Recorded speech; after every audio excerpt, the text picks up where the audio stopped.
एका खेडेगावात एक शेतकरी आणि त्याची मुलं एकोप्यानं राहत होती.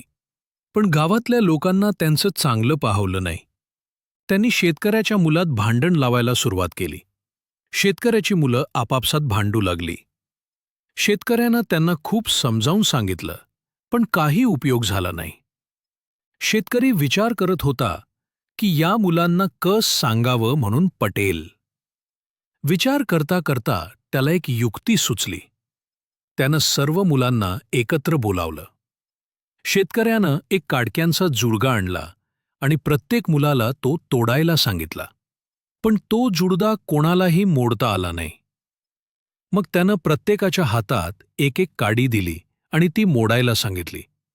प्रत्येकानं काडी मोडली. मग तो मुलांना म्हणाला, "पाहिलंत?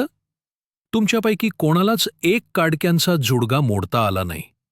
पण जेव्हा त्यातील एक एक काडी वेगळी काढली, तेव्हा तुमच्यापैकी प्रत्येकाला ती काडी सहज मोडता आली.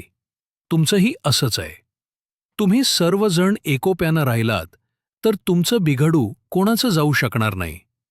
पण तुम्ही जर भांडलात तर तुमचं प्रत्येकाचं नाश होईल.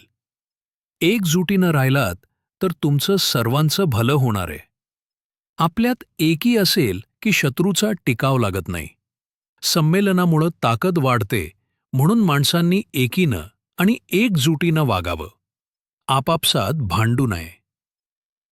भांडण झगडी ही माणसाच्या नाशाला कारणीभूत होते.